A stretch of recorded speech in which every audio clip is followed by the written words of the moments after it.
তাড়াতাড়ি আয়। তোরা কোথায় যাচ্ছিস? আরে কথার জ্ঞান ফিরেছে তো, আমরা হসপিটালে যাচ্ছি। আচ্ছা বলছি কি, অগ্নি বাড়িতে একা আছে, তুই একটু দেখিস প্লিজ। আমি অগ্নির সামনে যেতে পারবো না রে, আমি ওর সাথে যেতে পারবো না। তোরা শুধু একটু কথাকে সামনে নিস, কেমন মেয়েটা ওখানে একা একা। আচ্ছা কিন্তু একটা অদ্ভুত ব্যাপার হচ্ছে, কথার জ্ঞান এলো সেটার জন্য হসপিটাল থেকে ফোন করলো, তারপর থেকে তো আর কেউ ফোন করছে না। সেসব দেখছি, তুমি আগে আমাদের যেতে হবে। চল চল চল। কি রে, গাড়ি বের করেছিস? না, কথা এসেছিল। হ্যাঁ হ্যাঁ কথা এসেছিল মানে? হ্যাঁ মানে আমি গাড়ি বের করতে যাচ্ছিলাম, এই দুটো লেটার বক্সে দেখলাম উপরের একটা দুটো শব্দ দেখে মনে হলো কথার হাতে লেখা। বিগ ব্রোকে ডাক না, বিগ ব্রো। আমি ডাকছি। আমায় এটা দেখো না, বুঝতে পারছি না কথা এই শরীর নিয়ে বাড়িতে এলো কি করে। না, তার থেকে বড় কথা হচ্ছে ও যদি বাড়িতে এসেই থাকে তাহলে আমাদের কারোর সাথে দেখা না করে কোথায় চলে গেল? এক মিনিট, এটা কথারই হাতে লেখা, আর অগ্নিদাকে উদ্দেশ্য করেই কিছু লিখেছে। বিগ ব্রোকে ডাকতে হবে। আচ্ছা এক মিনিট, আরেকটা কাগজ কিসের? দেখে আমি খুলছি। হ্যাঁ কি রে, কি? Divorce paper. কি ডিভোর্স? কি বলছিস? আরে এটা সম্ভবই নয়, কি করে বলছিস? আরে এখানে কি করে আসবে? আরে ও তো হসপিটালে। কি বলছে? কোথায় ছিল নাকি? কি বলছো? হ্যাঁ একটা চিঠিটা। এটা কথা রেখে গেছে। রেখে গেছে মানে? এটাও কি?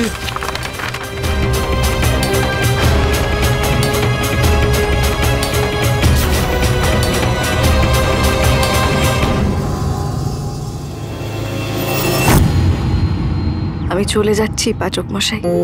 আমি জানি আপনার জীবন থেকে আমি চলে গেলে প্রথম আপনার খুব কষ্ট হবে, কিন্তু আমি যে আপনাকে ভালোবাসি পাচক মশাই। সারা জীবন ধরে এটাই ভেবে এসেছি, ভালোবাসা আর ভালোবাসার অধিকার দুটো আলাদা। যে যাকে ভালোবাসে তাকে সুন্দর করে দেখতে চায়। আমিও চাই আপনাকে সুন্দর করে দেখতে।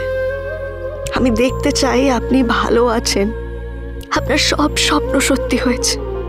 আপনি বলেছিলেন পৃথিবীর শ্রেষ্ঠ বাবা হবেন, কিন্তু আমি থাকলে যে সেটা সম্ভব না, কারণ আমি কোনোদিনই আর সন্তানের জন্ম দিতে পারবো না। আপনার জীবনটা থেমে যাবে, আপনার স্বপ্ন পূরণ হবে না। আমি আপনার পথের বাধা হয়ে থাকতে চাই না। আমি থাকলে আপনি নতুনভাবে জীবন শুরু করতে পারবেন না, তাই আমি আপনাকে মুক্তি দিয়ে চলে যাচ্ছি পাচক মশাই।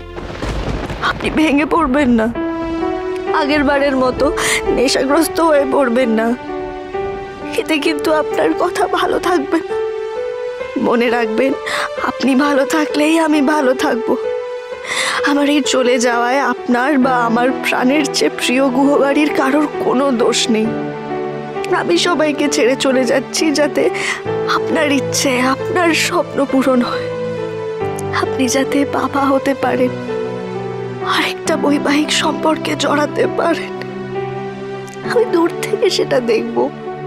যেদিন দেখব আপনি পৃথিবীর শ্রেষ্ঠ বাবা হয়ে উঠেছেন, সেদিন আমি ফিরে আসবো একবারের জন্য আপনার সন্তানকে দেখার জন্য, আপনার শ্রেষ্ঠ বাবা হয়ে ওঠাকে সচক্ষে দেখার জন্য।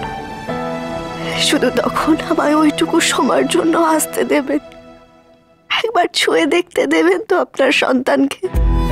তাতেই আমার শান্তি হবে, তাতেই আমি খুশি থাকব।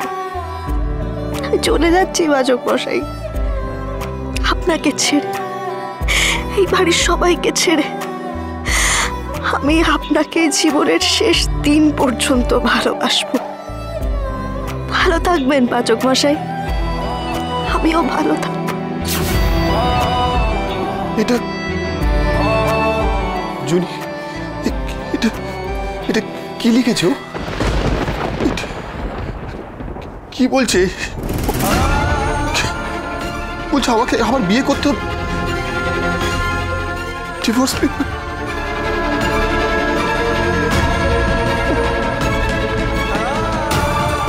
ট্রমায় রয়েছে, ও শখে চলে গেছে, ও বুঝতেই পারছে না ও কি। এরভাবে তো না বলে একটা চিঠি লিখে এভাবে চলে যাওয়া যায় নাকি?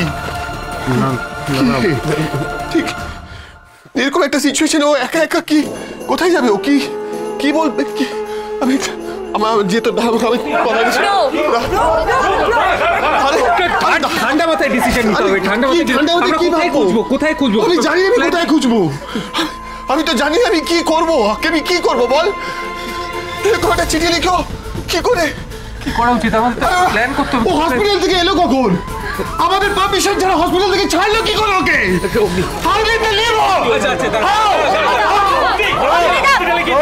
হসপিটালে গিয়ে দেখছি না। অগ্নিদা কোথাকে নিয়ে আসিস? কোথাকে নিয়ে আসিস?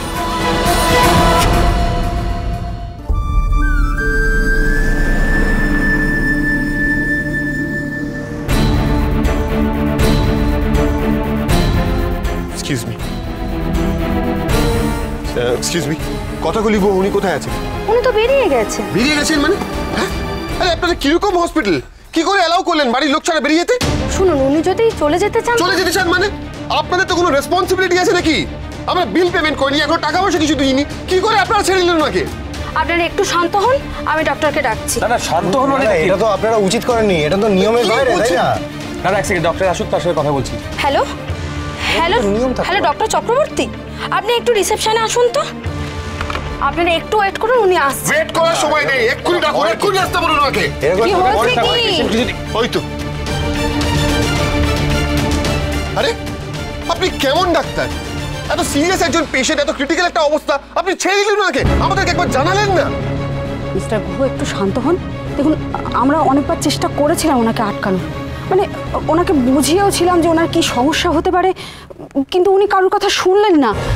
উনি বন্ডে সই দিয়ে বেরিয়ে গেলেন। কি বন্ডে সই করেছে? ওই আপনি বন্ডটা একটু দেখাবেন প্লিজ। হ্যাঁ, Please দেখান আমাদেরকে, অবশ্যই, please. অবশ্যই। এই শোনো, তুমি একটু বন্ড পেপারটা নিয়ে এসো তো Mrs Kathakali Guha. Okay ma'am.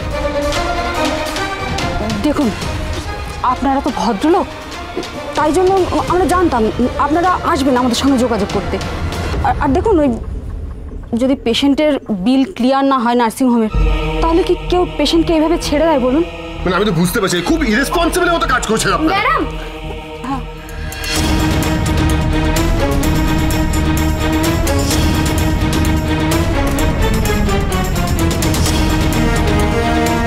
এটা তো কথারই সই। হ্যাঁ, দেখেছেন তো কেন আমরা ছেড়ে দিয়েছি। আসলে আমরা অনেকক্ষণ ধরে চেষ্টা করেছি ওনাকে আটকানোর, আমরা পারিনি। তারপরে উনি যখন ওই খবরটা শুনলেন, উনি আর থাকলেন না, উনি বেরিয়ে গেলেন।